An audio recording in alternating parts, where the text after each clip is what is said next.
نحمدہ و نصلی علی رسول الکریم اما بعد۔ حضرت عبداللہ بن مسعود رضی اللہ عنہ فرماتے ہیں کہ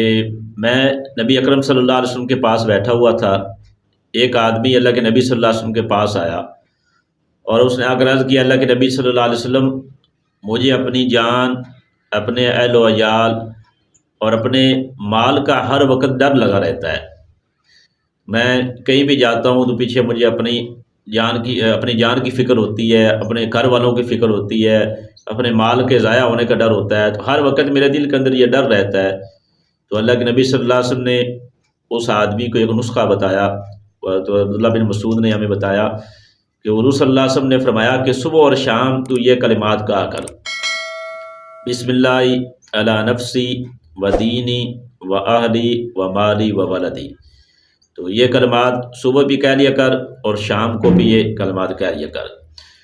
پھر حضرت عبداللہ بن مسعود فرماتے ہیں کہ پھر وہ آدمی اللہ کے نبی صلی اللہ علیہ وسلم کی خدمت میں کچھ دن بعد آیا اور حضور صلی اللہ علیہ وسلم نے اس سے پوچھا کہ تمہیں جو ڈر لگتا تھا اس کا کیا ہوا؟ اس آدمی نے کہا، اس ذات کی قسم جس کے قبضہ میں آپ صلی اللہ علیہ وسلم کی جان ہے اور جس نے آپ کو حق دے کر بھیجا ہے،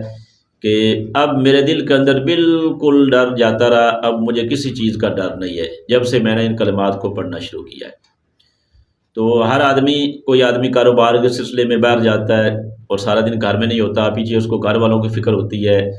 اپنی بیوی بچوں کی فکر ہوتی ہے، یا کسی کام کے سلسلے میں جاتا ہے تو اس کو اپنی جان کی فکر ہوتی ہے، پتہ نہیں میرے ساتھ کچھ نقصان نہ ہو جائے۔ تو یہ نبوی نسخہ اللہ کے نبی صلی اللہ علیہ وسلم نے ہمیں بتایا ہے، تو ہمیں اس کا ورد کرنا چاہیے صبح و شام، بسم اللہ علی نفسی و دینی و اہلی و مالی و ولدی۔ تو یہ ہم ان ساری چیزوں کو اللہ تعالیٰ کے نام پڑھ کر ان کو سپرد کر دیں گے اللہ تعالیٰ کے، تو انشاءاللہ اس دعا کی برکت سے یہ دل کے اندر جو ہماری ان چیزوں کی فکر یا ٹینشن رہتی ہے، اللہ تعالیٰ اس سے ہمیں بالکل پاک صاف کر دے گا اور اللہ تعالیٰ ہمارے دل کو بالکل مطمئن کر دے گا۔ تو اللہ تعالیٰ کی ذات سے دعا ہے کہ اللہ تعالیٰ میں اپنے سارے مسائل اور پریشانیوں کا حل حضور صلی اللہ علیہ وسلم کے بتائے ہوئے وظیفوں کے ساتھ اور سنت اعمال کے ساتھ ڈھونڈنے کی توفیق دے۔ وآخر دعوانا ان الحمد للہ رب العالمین۔